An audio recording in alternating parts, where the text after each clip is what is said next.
எடப்பாடி பழனிசாமி போன்ற ஒரு தலைவர் அவரே டெல்லிக்கு தன்னுடைய குழுவோடு போய் அமித்ஷாவை சந்தித்து இந்த மாதிரி தமிழ்நாட்டு நிலைமைக்காக நீங்கள் நடவடிக்கை எடுக்கணும்னு கொடுக்கறது யாருக்குமே தெரியும், அரசியலில் இருந்த எல்லாருக்குமே தெரியும் இது ஒரு காமெடி அப்படின்னு. சந்திப்புக்கு எடப்பாடி பழனிசாமி செல்கிறார்னா அது பாஜக பழைய என்டிஏ கூட்டணி ஃபார்ம் ஆகிறதுக்கான இதுன்னு சின்ன குழந்தைய கேட்டால் கூட சொல்லிடும். ஒருவேளை தாவேகா அதிமுக சேர்ந்துட்டா நம்ம தனித்து விடப்படுவோம், இதெல்லாம் பாஜகவுக்கு தெரியும். பாஜக அவங்களும் அந்த நிர்பந்தத்தில் இருக்காங்க, வேறு வழி கிடையாது. அதிமுகவும் சஸ்டெயின் ஆகணும், திமுக கூட்டணியும் வீழ்த்தப்படணும். திமுக கூட்டணி வீழ்த்தப்படணுன்றது அதிமுகவுடைய நோக்கமாக மட்டும் இருக்குது, விஜயுடைய நோக்கமாக இல்லைன்னா நம்ம என்ன பண்ணணும்?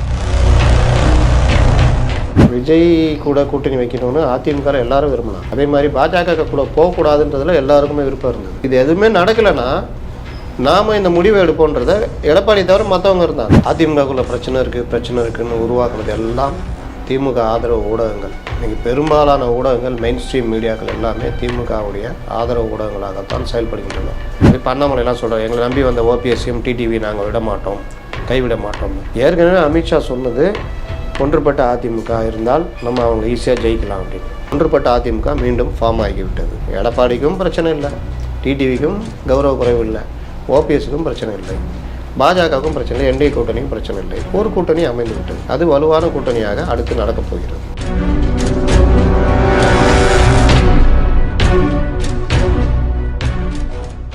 தமிழ்மின் நேயர்களுக்கு வணக்கம். இன்றைய சிறப்பு நேர்காணலில் நம்மளோட இணைஞ்சிருக்கிறாங்க மூத்த பத்திரிகையாளர் திரு அப்துல் முத்தலீப் அவர்கள். வணக்கம் சார். வணக்கம். டெல்லி உள்துறை அமைச்சர் அமித்ஷா அவர்களை அதிமுக பொதுச் செயலாளர் எடப்பாடி பழனிசாமி அவர்கள் சந்திச்சு பேசியிருக்கிறாரு. அவர் சந்திப்பிற்கு பல்வேறு காரணங்கள் சொல்லப்படுது, உண்மையான காரணம் என்ன சார்? அவர் தமிழ்நாட்டு நிலைமைகளை சொல்வதற்காக ஒவ்வொரு பிரச்சனை, ஒரு 4-5 பிரச்சனை சொன்னார். அதுக்காக நான் போய் பார்த்தேன் அப்படின்னாரு. பொதுவாக எடப்பாடி பழனிசாமி 2023க்கு பிறகு பாஜக கூட்டணி முறிந்த பிறகு ஒட்டுமில்லை உறவுமில்லை என்ற மாதிரி நிலைப்பாடில் இருந்தார். பாஜக தலைவர்களை சந்திப்பதை சுத்தமாக தவிர்த்திருந்தார். மற்றவங்க கூட சந்திப்புலாம் கூட ரகசியம் அப்படின்ற மாதிரி தான் இருந்தது. அப்போது எடப்பாடி பழனிசாமி போன்ற ஒரு தலைவர் அவரே டெல்லிக்கு தன்னுடைய குழுவோடு போய் அமித்ஷாவை சந்தித்து இந்த மாதிரி தமிழ்நாட்டு நிலைமைக்காக நீங்கள் நடவடிக்கை எடுக்கணும்னு கொடுக்கறது யாருக்குமே தெரியும், அரசியலில் இருந்த எல்லாருக்குமே தெரியும் இது ஒரு காமெடி அப்படின்னு. ஒருவேளை சந்திப்பில் இதெல்லாம் கொடுத்துருக்கலாம். ஆனால் சந்திப்புக்கு எடப்பாடி பழனிசாமி செல்கிறார்னா அது பாஜக பழைய என்டிஏ கூட்டணி ஃபார்ம் ஆகிறதுக்கான இதுன்னு சின்ன குழந்தைய கேட்டால் கூட சொல்லிடும். அப்போ எடப்பாடி பழனிசாமிக்கும் என்ன பிரச்சனைனா, இந்த பிரச்சனையை இப்போதைக்கு நாங்கள் ஆமாங்க என்டிஏ கூட்டணி அமைஞ்சிக்கணும்னு சொல்லணுன்னு அவசியம் இல்லை, பாஜகவுக்கும் அப்படி சொல்லணுன்னு அவசியம் இல்லை. ஏன்னா ஒன்றும் அவரே சொல்கிறார், இன்னும் 11 மாதம் இருக்குங்க பார்த்துக்கலாம் அப்படின்னு. ஆனால் ஒரு ஸ்டெப் ஃபார்வர்டு, இந்த கசப்புகளை மறந்து தமிழகத்தில் ஒரு வலுவான கூட்டணி அமையணும். தாவேகாவை எடப்பாடி பழனிசாமி எதிர்பார்த்தார். ஆனால் அவங்க உலகமகா ஸ்ட்ராட்டஜிஸ்ட்டுகள் இந்த மாதிரி பலரையும் வைத்துக்கொண்டு அவர்கள் ஒரு நிலைப்பாடு எடுக்கிறாங்க. அதிமுகவுடன் தாவேகா சேர்ந்தால் பெரிய அளவில் ஸ்வீப் பண்ணும், ஆனால் அந்த நினைப்பை தூக்கி குப்பை தொட்டியில் போட வேண்டும் அப்படின்ற மாதிரி ஒரு பெரிய ஒரு அரித்மேட்டிக் வச்சு செயல்படுறவங்க. அதனால் அவங்கள எதிர்பார்த்து அது நடக்கலை. சரி, திமுக கூட்டணியிலேருந்து ஏதாவது பிரச்சனை ஆகி கூட்டணி நகரம் வழக்கமாக தான் நடக்கும். அந்த மாதிரி எதுன்னு பார்த்தா இவங்க கோந்து போட்டு ஓட்டின மாதிரி, தலைவா நீ என்ன பிரச்சனை இருந்தாலும் நாங்கள் முட்டு கொடுக்குறோம், நாங்கள் வெளியே வரமாட்டோம்னு அவங்க. அப்போது எடப்பாடிக்கு 3வது ஆப்ஷன் கட்சிக்குள்ளேயே என்ன சொல்கிறாங்க, நீங்கள் சொன்ன 2 ஆப்ஷன் நடக்கலைன்னா நாங்கள் சொல்கிற 3வது ஆப்ஷனுக்கு வரணும். ஏன்னா தனியாக நின்னால் அதிமுகவுடைய வாக்கு சதவீதன்றது திமுக கூட்டணி வீழ்த்த முடியாது. செதறி வாக்குகள் நிற்கும்பொழுது மீண்டும் திமுக கூட்டணி ஜெயிக்கிறதுக்கான வாய்ப்பு இருக்குது. அப்போது மீண்டும் ஜெயித்தால் தொடர் தோல்வின்றது அதிமுகவை சிதறடித்து விடும், உங்கள் தலைமைக்கே பிரச்சனை வந்துடும். அதே நேரம் பாஜகவோட கூட்டணி இல்லை அப்படியெல்லாம் மறந்து வெற்றி அடையணும், திமுக கூட்டணி வீழ்த்தணும் அப்படின்னா இன்றைக்கி இருக்கிற ஒரே வாய்ப்பு என்டிஏ, அதை ஃபார்ம் பண்ணுவோம், அதில் என்ன தப்பு இருக்குது அப்படின்றப்போ வேறு வழி இல்லாமல் அவர் ஒத்துக்கிட்டு தான் இந்த என்டிஏ ஃபார்ம் ஆகுது. அதை உடனடியாக பத்திரிகையாளர் முன்னாடி சொல்லணும்னு அவசியம் இல்லாதனால அவர் அதுக்கு போனோம் எதுக்கு போனோன்னு சொல்கிறார். ஆனால் இதெல்லாம் ப்ரீ பிளானட் தானே சார்? ஆமாம், வேற என்ன, நான் தான் சொல்கிறேன்ல, தாவேகாவுடைய கூட்டணி எதிர்பார்த்தாங்க வரலை, திமுக கூட்டணியில் இருந்த கட்சிகள் வரும்னு எதிர்பார்த்தாங்க வரலை. அப்போது வேறு அடுத்த சான்ஸ்னா அதிமுகவும் சஸ்டெயின் ஆகணும், திமுக கூட்டணியும் வீழ்த்தப்படணும். திமுக கூட்டணி வீழ்த்தப்படணுன்றது அதிமுகவுடைய நோக்கமாக மட்டும் இருக்குது, விஜயுடைய நோக்கமாக இல்லைன்னா நம்ம என்ன பண்ண முடியும்? விஜய்க்கு உண்மையிலேயே அரசியல் கட்சி செய்யணும். இன்றைக்கி இருக்கிற சூழ்நிலையில் திமுக கூட்டணியை வீழ்த்தலைன்னா நம்ம கட்சி ஆரம்பிச்சிருக்கோம், நம்ம கட்சியை ஒன்றும் இல்லாமல் பண்ணிவிடுவாங்க திமுக மீண்டும் வந்தால். அப்போ நம்ம கட்சி இருக்கிற நிலைப்பாடுக்கு உலக மகா அரசியல்வாதி புஷி ஆனந்த் போன்றவர்களை நம்ம வச்சுருக்கும் பொழுது நம்ம என்ன செய்கிறது அப்படின்னு ஒரு முடிவு எடுக்கணும். இல்லை அந்த புஷி ஆனந்தாவது ஒரு முடிவுக்கு வரணும். இது நம்ம வந்து தனித்து நிற்க முடியுமா, நின்னால் நம்ம எவ்வளோ ஜெயிக்க முடியும், நம்ம கட்சி இருக்கிற நிலமையில் 234 தொகுதி வேட்பாளர் போட்டு செலவு பண்ணி இவர்களோட போட்டி போட முடியுமா? நமக்கு கண்ணெதிரில் அதிமுக வேறு வழி இல்லாமல் காத்துக்கிட்டு இருக்கிறாங்க. அதிக தொகுதிகளை கேட்டு அவர்களோட நம்ம ஒரு ஒப்பந்தத்துக்கு வந்து நிற்கலாம். அதன் மூலயமாக ஒரு பெரிய அணி அமைக்கலாம். பாமக வரும், தேமுதிக வரும், மற்றவர்கள் வருவாங்க. அப்போது நமக்கு அந்த பயிற்சி களமாகவும் அமையும். முதல் தேர்தல்ன்றதுனால அதிமுகன்ற பெரிய கட்சியோடு செய்யும் பொழுது நமக்கு நல்லாயிருக்கும் அப்படின்னு சில விஷயங்களை யதார்த்தத்தை உணர்ந்து அவங்களும் முடிவெடுத்துருக்கணும். ஆனால் என்னமோ அவங்க ஏதோ அடுத்து நின்று அவங்க தான் அப்படின்ற மாதிரி திமுக அதிமுக பயப்படுது கூட்டணி இல்லாமல் போகிறதுக்கு. இவங்க ஏதோ கனவு உலகத்தில் வாழ்ந்துக்கிட்டு இருக்காங்க. அப்போ இவங்க வரமாட்டாங்க. திமுகவில் இருக்க தோழமை கட்சியெலாம் வரலன்னா அப்போ அவர் என்ன பண்ணுவார்? கட்சியை காப்பாற்றணும்னா இப்போ அவர் என்ன விஜய் மாதிரி முடிவிட முடியுமா? இல்லை தனியாக தான் நாங்கள் தான் முதலமைச்சர்னா நீங்கள் தான் முதலமைச்சர், ஏதாவது காட்சி ஏதாவது ஒரு கல்லூரி ஆரம்பித்து அது முதல்வராக இருங்கன்ட்டு மக்கள் போடுற அந்த வாக்கு சதவீதம் பார்த்தா திமுக கூட்டணிக்கு பலமாக அமையும். அப்போ ஒரு புத்திசாலித்தனமான முடிவை எடுத்திருக்காரு அப்படின்றது தான். இதை இன்னொரு வகையிலையும் பார்க்கலாமா சார்? ஒரு பக்கம் வந்து இபிஎஸ் அவர்கள் விரும்பி இந்த கூட்டணியோட இணைஞ்சிறது, இன்னொரு பக்கம் பாஜக தரப்புல கொடுக்கக்கூடிய அழுத்தம், இதை எந்த மாதிரியான பார்வையில் பார்க்கலாம்? என்ன அழுத்தம் கொடுக்குறாங்க பாஜக தரப்புல? எங்க கூட வந்து கூட்டணி சேரணும் அப்படின்ற மாதிரி. அந்த மாதிரி எதுவும் கொடுத்த மாதிரி தெரியலையே. பாஜக தரப்புலையும் தனித்து நின்றால் சட்டமன்ற தேர்தலில், பார்லிமெண்ட் தேர்தலில் பார்த்துட்டோம், நஷ்டம்தான். 2 பேரும் சேர்ந்து நின்றுந்தால் ஒரு 12 தொகுதி ஜெயிச்சிருக்கலாம் சாதாரணமாகவே. அந்த கூட்டணி முன்னாடியிலேருந்தே ஒரு வலுவான கூட்டணினா 15 தொகுதி ஜெயிச்சிருக்கலாம். அதற்கான வாய்ப்பை திமுக திட்டமிட்டு ரொம்ப அழகாக ஒர்க் பண்ணி சேர விடாமல் பார்த்துக்கிட்டாங்க. அண்ணாமலை அதுக்கு துணை போனார். அப்போது இனிமேலும் சட்டமன்ற தேர்தலும் இதே மாதிரி ஒரு ரூட் எடுத்து யதார்த்தத்தை உணராமல் எனக்கு என்னென்னு போனால் நஷ்டம் பாஜகவுக்கும் தான். 4 எம்எல்ஏ கூட இப்போ இருக்கிற எம்எல்ஏ கூட வரமாட்டாங்க, அந்த எண்ணிக்கை கூட வராது. ஒருவேளை தாவேகா அதிமுகவோட சேர்ந்துட்டா நம்ம தனித்து விடப்படுவோம். இதெல்லாம் பாஜகவுக்கு தெரியும். அப்போது பாஜக வந்து அவங்களும் அந்த நிர்பந்தத்தில் இருக்காங்க, வேறு வழி கிடையாது. இவங்களும் நான் சொன்ன அந்த நிர்பந்தத்தில் இருக்காங்க. அப்போ அந்த 2 பேரும் ஒரு விதமான கருத்தில் பல விஷயங்களை பேசி ஒன்றிணைறாங்க. இதில் எங்கேருந்து அழுத்தம் வருது? ஒரு பக்கம் வந்து எடப்பாடி பழனிசாமி அவர்கள் உறுதிப்பட தெரிவிக்கல அவங்களோட கூட்டணி வந்து சேர்றோம், நாங்கள் வந்து சந்தர்ப்ப சூழ்நிலைகளை பொறுத்து இறுதி நேரத்தில் தான் அறிவிப்போம்னு சொல்லிட்டாங்க. இன்னொரு பக்கம் அமித்ஷா அவர்கள் வந்து உடனே ட்வீட் போட்டார், சந்திச்ச உடனே என்டிஏ கூட்டணி வந்து வரும், இந்த மாதிரி மது வெள்ளமும் ஊழல் புயலையும் ஒழிப்போம் அப்படின்ற மாதிரி சொல்லியிருக்காரு. இந்த போக்கு பற்றி சொல்லுங்கள் சார். அவர் என்டிஏ தானே போட்டிருக்காரு, என்டிஏ தான் இருக்க. பாமகவும் பாஜகவும் சேர்ந்து தான் என்டிஏ 24 இருந்தது. அதிமுகவோட இணைந்த தலைமையிலான என்டிஏ அப்படின்னு தான் போட்டுருந்தா நீங்கள் கேட்குற கேள்வி பதில் சொல்லலாம். ஆனாலும் அது ஒரு சூசகமான ஒரு பதிவு தான். ஏன்னா இன்றைக்கி சந்திக்கிறாங்க, நைட்டே போடுறாரு அப்படின்னா டேய் ஃபார்ம் பண்ணிட்டோம்டா இனி பாரு, அதுதான் அதோடைய அர்த்தம். இப்போ இந்த ஒருவேளை இந்த கூட்டணி அமைஞ்சிச்சு அப்படின்னா அது திமுகவிற்கு வந்து பலவீனமாக அமையுமா? கண்டிப்பாக அமையும் அப்படின்றதான் என்னுடைய கருத்துன்றதை விட நான் எப்போவுமே வந்து அவங்களாம் எனக்கு கணக்கு இல்லை. எனக்கு ஒரு அனலைஸ், இது இப்படி போனால் அப்படி வரும், அப்படி போனால் அப்படி வரும், இப்படி போகலன்னா அப்படி வராதுன்னு. நான் நேற்று வரைக்கும் தாவேகா வந்து அவங்களுடைய கட்சி உட்கட்டமைப்பு எதுவுமே பிரச்சனை, அதனால் அவங்க அதிமுகவோட சேர்ந்தாலும் அவங்களுக்கும் நல்லது, அதிமுகவுக்கும் நல்லதுன்னு நான் வந்து பதிவு பண்ணிட்டு இருந்தேன். ஏன்னா அந்த அரித்மெட்டிக் பார்க்கும் பொழுது பிரசாந்த் கிஷோர் கூட தானே சொல்கிறாரு, அப்படி சேர்ந்தால் திமுக அணியை வீழ்த்தலாம். இல்லையா திமுகவில் இருக்க கூட்டணி கட்சிகள் அப்படியே ஷிஃப்ட் ஆகி ஏடிஎம்கேக்கு வந்தாலும் அதிமுக பலமாகவும் திமுக வீழ்த்தப்படும். விஜய் வந்து ஓரளவுக்கு தான் ஒன்றும் வர முடியாது, எல்லாமே ஸ்ப்ளிட் ஆகிடுவாங்க அப்படின்னு தான் சொல்லிகிட்டு இருந்தேன். இதில் தாவேகா வரலை. அப்போது அதிமுக பாஜக பாமக வரலாம், தேமுதிக இந்த கூட்டணி ப்ளஸ் டிடிவி மற்றவர்களும் இந்த கூட்டணிக்குள்ளே கொண்டு வந்துடுவாங்க.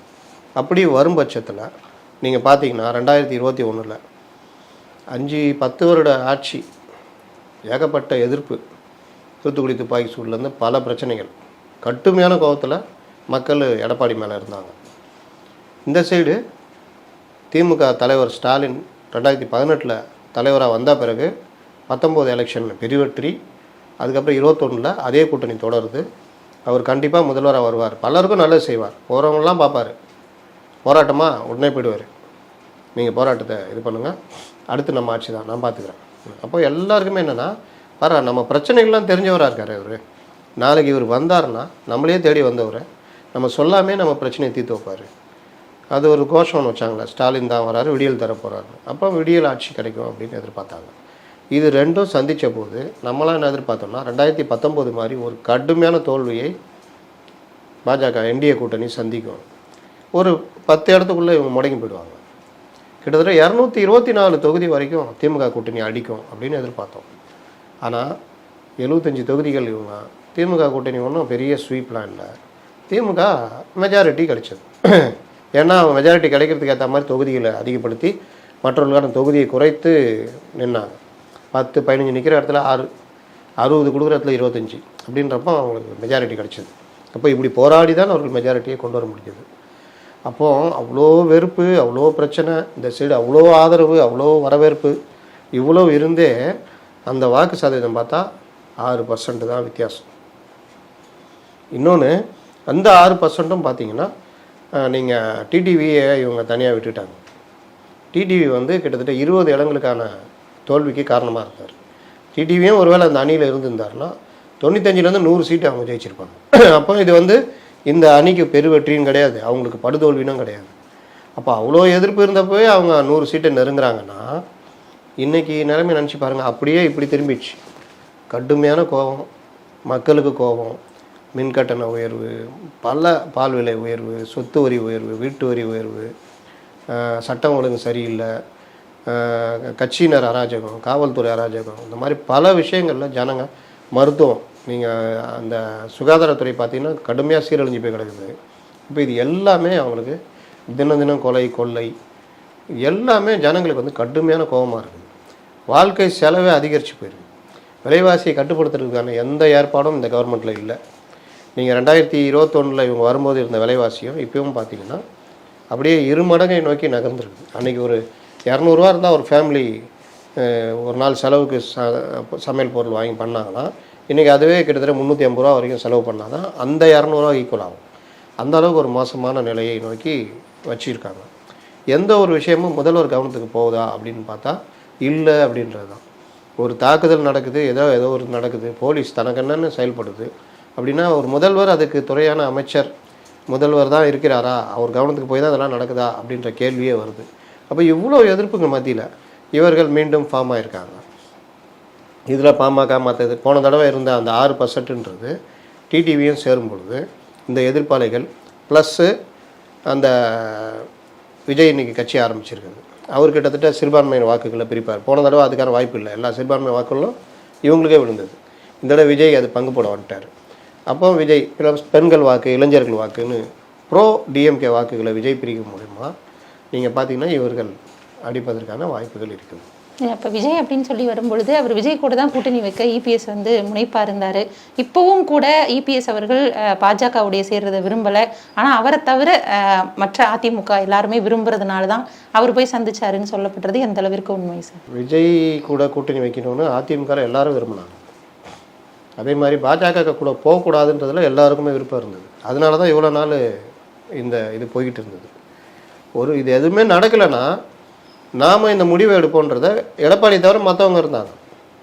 எடப்பாடி மட்டும் அதில் வேணாம், பார்ப்போம், பொறுத்து இருந்து பார்ப்போம், பண்ணுவோன்னு. ஆனால் ஒரு கட்டத்துக்கு மேலே பாஜகவில் இருந்தையும் தலைவர்கள் பேசுகிறது, இங்கே பேசணும் வரும்பொழுது இல்லை, இதுக்கு மேலே லேட் பண்ணால் நல்லா இருக்காது. ஒரு முன்கூட்டியே ஃபார்ம் ஆகிட்டா ஒரு கூட்டு இயக்கங்கள் கீழ் அணிகள் ஒரு மாதிரி ஜெல் ஆவாங்க. பாஜக தலைவர்களும் சரி மற்றவங்களும் சரி, இங்கே அண்ணாமலையும் அங்கே எடப்பாடியும் தவிர மற்ற எல்லாரும் விரும்புகிறாங்க. அதனால் இதை நோக்கி நகர்வணும். எடப்பாடிக்கு ஒரு நெருக்கடி வருது. இதேமாரி அவர் இழுத்து பிடிச்சாருன்னா அவர் தலைமைக்கு எதிராகவே அணி திரளக்கூடிய வாய்ப்புகளும் இருந்தது. அப்போ அதையே நம்ம இடம் கொடுக்கணும். நீங்கள் தான் முதலமைச்சர் வேட்பாளர், உங்கள் தலைமையில் தான் தேர்தல் சந்திக்க போகிறோம், அப்புறம் ஏன் நம்ம போகிறதுல என்ன பிரச்சனை இருக்குன்றது, ப்ளஸ் எடப்பாடியுடைய மகன் எடுத்த சர்வே, மற்ற விஷயங்கள் எல்லாம் சேர்ந்து அவர் ஒரு யதார்த்த அரசியல்வாதி. சரி ரைட்டு, வராத ஆளை நம்ம எதுக்கு தொங்கிட்டு இருக்கணும், ரைட் போவோன்ட்டு அந்த முடிவை அவர் எடுத்துட்டார். இன்னொரு பக்கம் வந்து அமித்ஷா அவர்கள் வந்து ஒன்றிணைந்த அதிமுக கூட்டணியை தான் வந்து விரும்புவார். இப்போ பொதுவாக இருக்கிற அதிமுகவிலேயே பல உட்கட்சி பூசல்கள் வந்து இருக்கிறதா. ஒரு பக்கம் செங்கோட்டையன் அவர்களுடைய அதிருப்தியாக பார்க்கப்படுது, இன்னொரு பக்கம் நிறைய விஷயங்கள் இருக்கிற பட்சத்தில் தேர்தல் நேரத்தில் எல்லாம் சரியாகுமா? அதிமுகக்குள்ள பிரச்சனை இருக்குன்னு உருவாக்குனது எல்லாம் திமுக ஆதரவு ஊடகங்கள். இன்றைக்கி பெரும்பாலான ஊடகங்கள் மெயின் ஸ்ட்ரீம் மீடியாக்கள் எல்லாமே திமுகவுடைய ஆதரவு ஊடகங்களாகத்தான் செயல்படுகின்றன.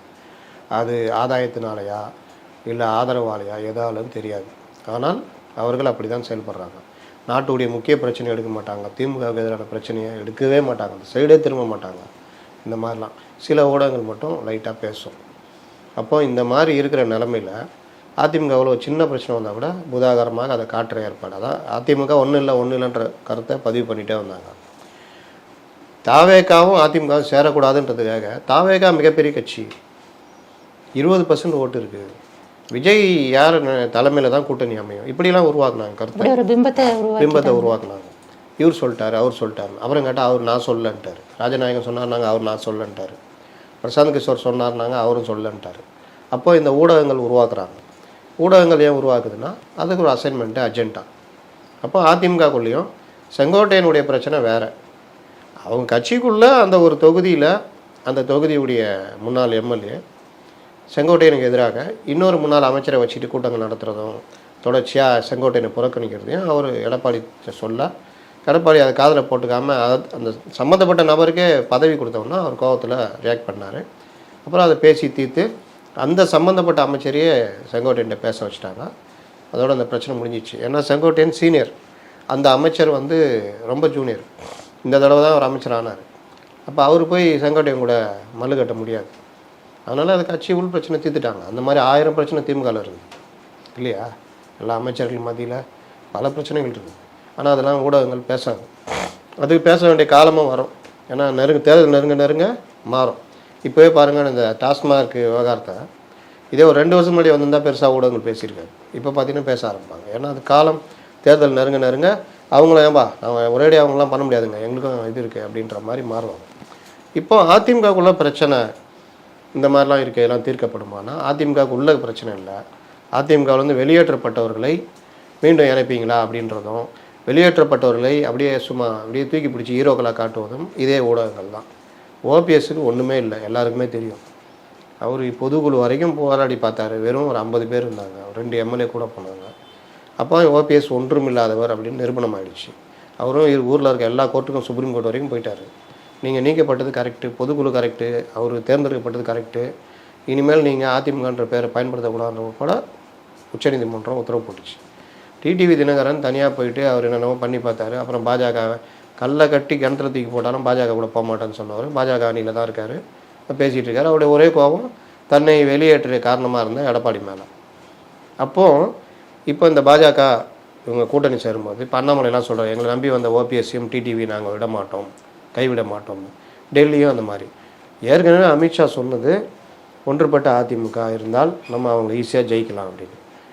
இப்போ என்ன பேசுகிறாங்க, எங்களுக்கு நான் இன்னைக்கு இப்போ கூட ஒரு அரை வரும் முன்னாடி கூட ஓபிஎஸ்ஐ கட்சிக்குள்ளே சேர்க்குற எண்ணம் கிடையாதுன்னு சொல்லிட்டாரு. பிரிந்ததுதான்ட்டார். அப்போ ஓபிஎஸும் டிடிவியும் பாஜக பார்த்து கொள்ளும். அதிமுக கூட்டணியில் அந்த தலைமையிலான என்டிஏ கூட்டணியில் இருப்பார்கள். அதுக்கான வேலை பாஜக பார்த்து, பாஜக வந்து சீட்டு கொடுத்தா அவங்க பார்த்து டிடிவிக்கும் ஓபிஎஸ்க்கும் கொடுத்துருவாங்க. இல்லை காலம் கனியுது, இந்த ஒரு வருஷத்தில் ஒரு நட்பு ஏற்படுதுன்னா எல்லாரும் ஒன்றிணையத்துக்கு, அதான் கட்சிக்குள்ளே இல்லை, ஒரு ஒருங்கிணைந்த இது ஏற்படுறது வாய்ப்பு இருக்குது. ஒன்று இப்படி நடக்கலாம், இல்லை அப்படி நடக்கலாம். எது இருந்தாலும் டிடிவியும் ஓபிஎஸும் என்டிஏவில் இருப்பார்கள். சசிகலாவுடைய ஆதரவு இந்த என்டிஏ கூட்டணிக்கு இருக்கும். அப்படி பார்த்தா ஒன்றுபட்ட அதிமுக மீண்டும் ஃபார்ம் ஆகிவிட்டது. எடப்பாடிக்கும் பிரச்சனை இல்லை, டிடிவிக்கும் கௌரவ குறைவு இல்லை, ஓபிஎஸ்க்கும் பிரச்சனை இல்லை, பாஜகவுக்கும் பிரச்சனை இல்லை, என்டிஏ கூட்டணிக்கும் பிரச்சனை இல்லை. ஒரு கூட்டணி அமைந்து விட்டது. அது வலுவான கூட்டணியாக அடுத்து நடக்கப் போகிறது அப்படின்றது தான் யதார்த்தம். இன்னொரு பக்கம் பாஜகவை அதிகமாக கண்டிப்பாக கூட்டணியே சேர மாட்டோம்னு நம்பினதில் ஒருத்தர் தான் வந்து நம்ம ஜெயக்குமார் அவர்கள். ஸோ அவர் வந்து நிறைய விமர்சனங்களை முன் வச்சிருந்தார் மற்றவர்களை காட்டிலையும். இப்போ வந்து இது பற்றி வந்து வாய் திறப்பார். அரசியலில் இதெல்லாம் சகஜம்தான். அது திட்டுவாங்க, பேசுவாங்க, மறுபடியும் ஒரு இது வரும்போது சேருவாங்க. இங்கே இப்போ சமூக வலைதள காலன்றதுனால அதை எடுத்து போட்டுக்கிட்டு இருக்கிறாங்க. அப்படி பார்த்தா செந்தில் பாலாஜியை வந்து அவர் பேசாத பேச்சா சிறையில் வைக்காமல் விட மாட்டேன்னாரு. பார்த்தா என்னை சிறையில் இருக்கும்போது அமைச்சர் பதவியை வச்சு காப்பாற்றியிருந்தார். ஒரு அமைச்சர் கைதாகிறாரு ஊழல் புகார்லன்னா அவரை போய் முதல்வர் போய் மருத்துவமனையில் பார்த்தாரு. இந்த மாதிரி கூத்துலாம் நடக்கலையா, அவர் அவ்வளோ பேசிட்டு அடுத்த வருஷமே கட்சிக்குள்ளே சேர்த்துக்கிட்டு உடனே மாவட்ட செயலாளர் பதவி, 3 நாளில் மாவட்ட செயலர் பதவி, 6 நாளில் அவருக்கு இடைத்தேர்தல் நிற்கிறதுக்கான வாய்ப்பு. அடுத்து 2021 வந்த உடனே 2 பெரிய துறைகள். இதெல்லாம் யாரும் கை நீட்டி கேள்வி கேட்குறது இல்லைல்ல. அதனால் அரசியல் இதெல்லாம் சகஜம். அவர் பாஜக விட்டு வெளியே வந்தோன்னா அவருக்கான காரணங்களை சொன்னார். பாஜகவோட நின்னால ராயபுரத்தில் நான் தோற்று போயிட்டேன் அப்படின்னு சொல்கிறாரு. அதை பற்றிக்கு போட்டுக்கிட்டு இருக்கிறாங்க. நாளைக்கே இதே கூட்டணி மறுபடியும் வரும்போது அந்த அலையும் சேர்ந்து வரும்பொழுது பெருவாரியான வாக்கு வித்தியாசத்தில் அதே ராயபுரத்தில் ஜெயக்குமார் ஜெயிக்கலாம். அதனால் அரசியலில் எதுவும் நடக்கலாம். நீங்கள் யாருக்கும் பகைவரும் கிடையாது, யாரும் நண்பனும் கிடையாதுன்றதான் அரசியல் நிலைப்பாடு. ஸோ இது வந்து ஆர்பி உதயகுமார் அவர்கள் அமித்ஷாவை இரும்பு மனிதர் அப்படின்னு பாராட்டின மாதிரி இந்த மாதிரி நிறைய பாராட்டுகள் இனிமேல் தொடர்றதை பார்க்கலாம். அது நடக்கும் இனிமேல். ஏன்னா இவங்க வந்து அதிமுக பொறுத்த வரைக்கும் அது ஒரு இதுங்க, போயிட்டா அப்படியே போயிடுவாங்க. அதுலேயும் இவர்கள் எல்லாம் நீ இப்படி சொல்கிறியா அப்போ நான் சொல்கிறேன் பாருன்ற அளவுக்கு போவாங்க. அது கேலி கிண்டலுக்கு ஆக்கப்படும். அதெல்லாம் அரசியலில் நடக்க தான் செய்யும். அதனால் அதுக்குள்ளெல்லாம் போயிட்டு நம்ம ஒன்றும் விமர்சனம் சொல்லிட்டு இதில் அர்த்தம் இல்லை. இப்போ இன்னொரு பக்கம் இன்னொரு டாக்குமே போயிட்டுருக்கு. என்ன அப்படின்னா, சீமான் அவர்களுடைய கொள்கை எல்லாமே வேற அப்படின்றத தாண்டி இந்த பாஜக கூட்டணியிலையும் இணைவார் அப்படின்னு சொல்லப்படுதே, அது எந்த அளவிற்கு? நான் இன்னைக்கு காலையில் ஒரு சீமான் கட்சியுடைய ஒரு முக்கிய நிர்வாகிகிட்ட பேசிகிட்டு இருந்தேன். அதற்கான வாய்ப்பு 100% இல்லை. சீமான் அப்படி போக மாட்டார். நீங்கள் பாருங்கள், ஒன்றுபட்ட அதாவது பாஜக இல்லாத அதிமுகவுடைய 2024 கூட்டணி பேச்சுவார்த்தைன்னு வரும்பொழுதே அவர் போகல. அப்படி இருக்கும் பொழுது பாஜக இருக்கிற கூட்டணிக்குள்ளே சீமான் இணைவான்றது கற்பனையான ஒன்று. அப்படி போகிறதுக்கு வாய்ப்பு இல்லை. இன்னொன்று, தேர்தலை நோக்கி நகர ஆரம்பிச்சிட்டோம். நீங்கள் இது தேர்தலில் இப்போ கன்னியாகுமரி மற்ற மாவட்டங்களில் அறிவிச்சிட்டு பூத் கமிட்டி லெவலில் போயிட்டு கூட்டங்கள் நடத்தி அடுத்த லெவலில் நோக்கி நாங்கள் நகர ஆரம்பிச்சிட்டோம். அதனால் அந்த மாதிரி இதெல்லாம் கிடையாது அப்படின்னு சொல்கிறாங்க. இந்த சைடு கேட்டால் நீங்கள் பாருங்கள் அவர் வந்துடுவாருன்றாங்க. காலம்தான் எல்லாத்தையும் தீர்மானிக்கும். இன்னொரு பக்கம் அரசியல் எல்லாமே சகஜம் அப்படின்னு சொன்னால் கூட அண்ணாமலை அவர்களுக்கும் இபிஎஸ் அவர்களுக்கும் எப்போவுமே வந்து ஒரு போராட்டம் இருந்துகிட்டே தான் இருக்கும். அவரை கண்டிக்கணும் அப்படின்ற மாதிரி தான் அவர் சொல்லிட்டு இருப்பார். இப்போ எப்படி சார் ஒரு இணக்கமான போக்கு ஏற்படக்கூடிய வாய்ப்பு இருக்கா? அதில் இல்லை அப்படின்றது தான் நான் கேள்விப்பட்டது. ஏன்னா அண்ணாமலை தொடர்ச்சியாக அவர் தான் அந்த கூட்டணி முறியறதுக்கு காரணமாக இருந்தார். இவர்களுக்கு புத்தி சொல்வதும், ஒரு ஜூனியர் 1 வருஷமே ஆன ஒரு தலைவர், அவருடைய சர்வீஸ் கூட இவர் வயசு இருக்காது. நம்ம எடப்பாடி பழனிசாமி 71 வந்தார். இவருன்னா ஒரு 74 75 பிறந்திருப்பார். அப்போ அவருடைய சர்வீஸ் கூட இவருடைய வயசு இருக்காது. அந்த மாதிரி பல தலைவர்கள் அதிமுகவில் இருக்காங்க. அப்போ அந்த தகுதி அறிந்து வார்த்தைகளை விடணுன்றது அண்ணாமலைக்கு எல்லாருமே சொன்னாங்க. ஆனால் ஒரு தேசிய கட்சியுடைய மாநில தலைவர் பதவிக்கு உடனே வந்ததுனால அந்த இதில் வந்து அவர் கண்டபடி பேச ஆரம்பித்தார்.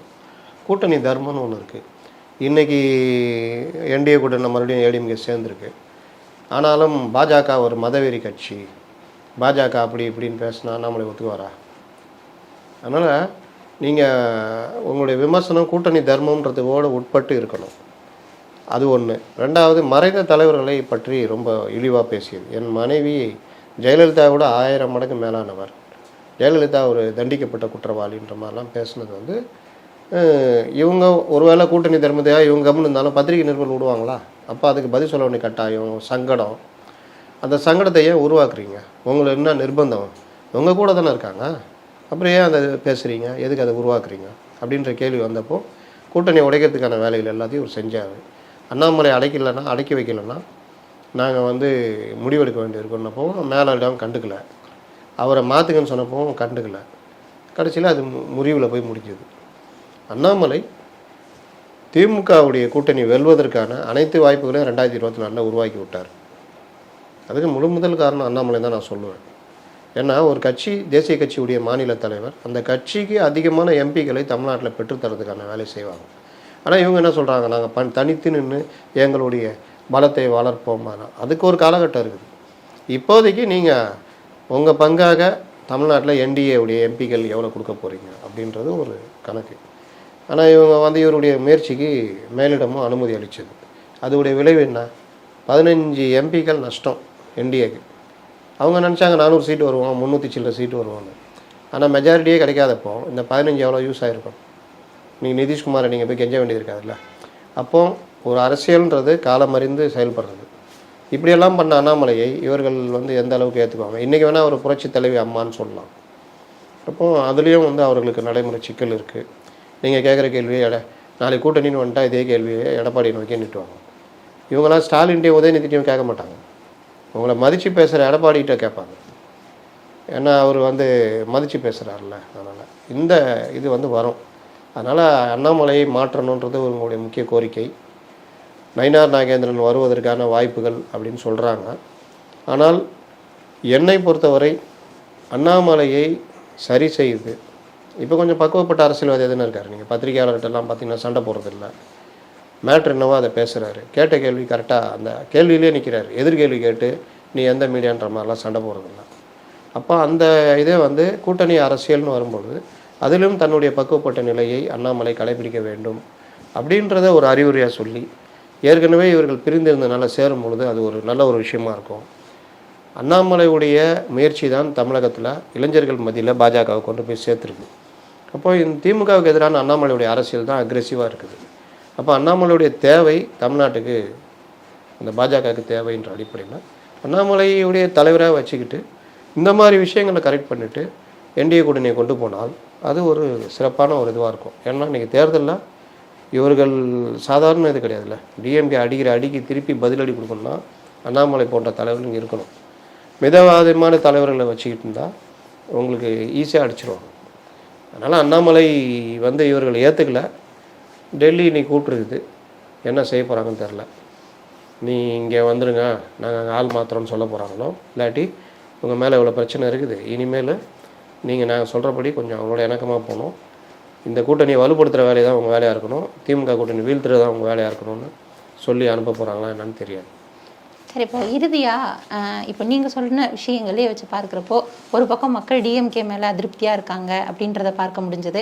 அதை தாண்டி இப்போது பாஜக எடுத்துக்கிற கொள்கைகளில் இப்போது இருமொழி கொள்கை பிரச்சனையாக இருக்கட்டும், இப்போ தொகுதி மறுசீரமைப்புன்னு சொல்லிட்டு திமுக தரப்பில் பல முன்னெடுப்புகள் வந்து எடுக்கப்படுது. இப்போ பாஜக மேலே இருக்கிற கோபம் அது வந்து திமுக மேலே ஒரு ஆதரவாக நீள்றதுக்கான வாய்ப்பு இருக்கா? நீங்கள் கேட்ட கேள்வி நான் இப்படி திருப்பி போடுறேன். மும்மொழி கொள்கை விவகாரத்தை பெருசாக ஆக்குனது திமுக. தொகுதி மறுசீரமைப்பு பிரச்சனையை தூக்கி கொண்டு வந்தது திமுக. இவை இரண்டுமே எந்த பிரச்சனையும் இல்லாத ஒரு விஷயம்.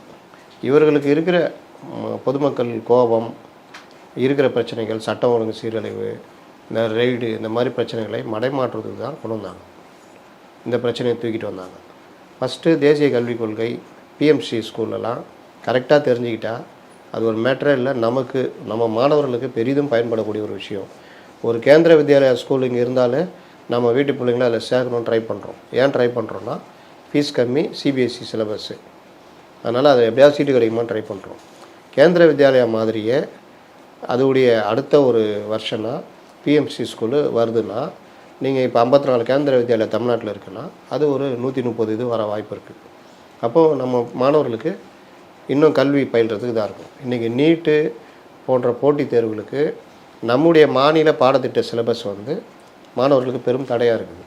அப்போ இந்த மாதிரி என்சிஆர்டி சிலபஸ் இந்த மாதிரி மாணவர்கள் படிக்கும்போது நீட்டு போன்ற தேர்வுகளில் எளிதாக பண்ண முடியும். மூணாவது விஷயம், புதிய கல்விக் கொள்கையில் பல நல்ல அம்சங்கள் இருக்குது. பிஎம்சி ஸ்கூல்லேயும் நல்ல அம்சங்கள் இருக்குது. இன்றைக்கி ரொபோட்டிக் சயின்ஸு, இந்த லேபு, டிஜிட்டல் லேபு, மற்ற விஷயங்கள், கல்வி நம்முடைய பள்ளிகளை அடுத்த கட்டத்துக்கு மாற்றுறது, அதற்கான செலவு இதெல்லாம் மத்திய அரசும் கொடுக்குது, மாநில அரசும் பங்கு போடுது. இது இல்லாமல் நவோதயா பள்ளிகள்னு ஒன்று இருக்குது. அதுக்கு நீங்கள் இடம் மட்டும் கொடுத்தா போதும், மத்திய அரசு கொண்டு வந்துடுறோம். கிட்டத்தட்ட அதுவும் சிபிஎஸ்சி சிலபஸ்ஸு, கேவி மாதிரி தான். இதை எல்லாமே இவர்கள் வேண்டுமென்றே அரசியல் செய்வதற்காக தடுக்கிறார்கள். அப்போ நம்ம மாணவர்கள் தான் அதனால் பாதிக்கப்படுறாங்க. இப்போ அண்ணாமலை போன்றவர்கள் வைக்கிற வாதம் இதில் கரெக்டு. மும்மொழி இப்போ கொள்கை வர்றதுனால தமிழ் அழிஞ்சிரும்னு சொல்கிறது. நீங்கள் ப்ரைவேட்டு ஸ்கூல் தான் அதிகம், அங்கே வந்து மும்மொழி கொள்கைகள் இருக்குது, மும்மொழி இருக்குது. அப்போ தமிழ் அழிஞ்சிச்சா? இங்கே நம்ம சாதாரண பள்ளி மாணவர்கள் கற்றுக்கும் போது தான் தமிழ் வந்து அழிஞ்சிருமா? நீங்கள் யார் முடிவு பண்ண இருமொழி கொள்கைன்னு? இன்னொன்று இவர்கள் வைக்கிற வாதம் என்ன, மும்மொழி கொள்கையில் இந்தி திணிக்கிறாங்க. மும்மொழி கொள்கையில் இந்தி திணிப்புன்றது 86ஓட முடிஞ்சு போச்சு. அது காங்கிரஸ் பண்ணுது. மும்மொழி கொள்கை அப்படின்னு வரும்பொழுது அதில் 3வது மொழி எனி ஆப்ஷன் லாங்குவேஜ், நீங்கள் விருப்பப்பட்ட மொழியை படிக்கலாம் அப்படின்னு கொண்டு வந்தது தான் இந்த தேசிய கல்வி, இந்த புதிய தேசிய கல்விக் கொள்கையில். அப்போ இதையே இவங்க மடைமாற்றுகிற வேலை செய்கிறாங்க. மும்மொழி கொள்கையில் இந்தி திணிப்பு அப்படின்னு இவங்க பழைய ஸ்டைலில் 60-70 ஸ்டைலில் கொண்டு வந்தப்போ அது பெருசாக எடுபடலை. அதனால தான் தொகுதி மறுசீரமைப்புன்னு புதுசாக மறுபடியும் உருட்ட ஆரம்பித்தாங்க. இந்த தொகுதி மறுசீரமைப்பும் பார்த்திங்கன்னா 2001 2வது தடவையாக அடுத்த 25 ஆண்டுகளுக்கு தள்ளி வைக்கிறதுக்கான தொகுதி மறுசீரமைப்பு குழுன்னு வச்சப்போ அந்த குழுவில் இருந்தது திமுக சார்பில் பொன்முடி. அந்த குழு இருந்த வாஜ்பாய் கவர்மெண்ட்டை ஆதரித்தது டிஎம்கே. அந்த குழு தான் 2026 வரைக்கும் தள்ளி போட்டுச்சு. அந்த குழு தான் எல்லா முடிவுகளும் எடுத்தது. அன்றைக்கி அந்த குழுவில் இருந்தது திமுகவும். இன்றைக்கி வந்துட்டு ஐயோ அம்மானு குதிக்கிறாங்க. இப்போவும் அது அடுத்த 25 ஆண்டுக்கு தள்ளி போடணுன்றதில் யாருக்குமே மாற்று கருத்து இல்லை. தொகுதி மறுசீரமைப்பை தமிழ்நாடு தென் மாவட்டங்களை நீங்கள் வஞ்சிக்கிற போக்கு நடக்கவே கூடாது. தொகுதி மறுசீரமைப்பு கரெக்டாக இன்னும் நடக்கணும்னா அடுத்து இன்னும் 25 ஆண்டு தள்ளி போகணுன்றதில் யாருக்கும் மாறுபட்ட கருத்து கிடையாது. ஆனால் இது ஒன்றை வச்சுக்கிட்டு ஏதோ நாளைக்கே நடந்துடுற மாதிரி இருக்கிற பிரச்சனை தூக்கி குப்பையில் போடு, இந்த பிரச்சனை தான் பெரிய பிரச்சனைன்னு இவங்க பெருசாக எடுத்துகிட்டு வர்றதுக்கு காரணம் தேர்தல் அரசியல். வந்த முதலமைச்சர்களுக்கும் தெரியும் இது சும்மா பஜனை, சரி நம்ம வந்ததுக்கு பண்ணுவோன்னு. அப்போது இந்த தொகுதி மறுசீரமைப்பும் பெருசாக எடுபடலைன்றது தான். இன்னொரு தகவலும் சொல்கிறேன். தொகுதி மறுசீரமைப்பு நடத்தணும்னு சென்ட்ரல் கவர்மெண்ட் முடிவு பண்ணுதுன்னா அதற்கு சென்சஸ் வேணும். சென்சஸ் நம்ம 21 எடுக்கலை கொரோனானால, 26 நம்ம எடுக்க போகிறோம் அப்படின்னா அதிலேருந்து அதை எடுத்து அதை கொண்டு வந்து இது பண்ணுறதுக்கு 3 வருஷம் ஆகிடும். அப்போ 29 பொது தேர்தல் வந்துடும். பொது தேர்தலில் நீங்களும் நிற்க போகிறீங்க, அவங்களும் நிற்க போகிறாங்க. அப்போ இந்த தொகுதி மறுசீரமைப்பு பிரச்சனை பெருசாக்குனீங்கன்னா அப்போது என்ன முடிவு எடுப்பாங்க? இல்லை அடுத்த 25 தள்ளி போடுறேன்னு சொல்லுவாங்க. வர்றவங்க கோரிக்கையாகவும் அதை வைக்கலாம். சரி, அதையும் மீறி நான் பொது தேர்தல்னா அதில் ஒரு 2 வருஷம் தள்ளி போகும். மறுபடியும் அந்த ஸ்க்ரூட்னிஸ் பண்ணி அந்த வேலையை ஆரம்பித்து மறுசீரமைப்பு ஆணையம்னு ஒன்று போடணும். அது ஆய்வு பண்ணி இதெல்லாம் பண்ணி அறிக்கை சமர்ப்பிக்க 2 வருஷம் ஆகும். அப்போ 31 33 ஆகிடும். அது பார்லிமெண்ட்டில் வச்சு அது விவாதித்து அது ஒப்புதல் வாங்கிறதுக்கு அன்றைக்கி என்ன கவர்மெண்ட் இருக்குது என்ன நிலமன்னு தெரியாது. சரி, அப்படியே இப்போ சொல்கிற மாதிரி எல்லாம் ஒரு கவர்மெண்ட் இருக்குதுன்னா 35 ஆகிடும். அப்போது இன்றைக்கின்னா இன்னும் 10-12 வருஷம் போக வேண்டிய பிரச்சனையை இன்றைக்கி ஏன் தூக்கிட்டு சுமக்கிறீங்க? தெரியுதா? இதுதான் விஷயம். அதனால் இவர்கள் இந்த விஷயத்தில் அரசியல் செய்கிறார்கள் அப்படின்றதான் அதை மக்களும் புரிஞ்சுக்கலாம். அவங்களுக்கு 1000 பிரச்சனை இருக்குது. இதெல்லாம் நீங்கள் பார்த்துக்கன்றோம். இவ்வளோ நேரம் பொறுமையாக எங்களுக்கு பதிலளித்ததற்கு நன்றி. நன்றி.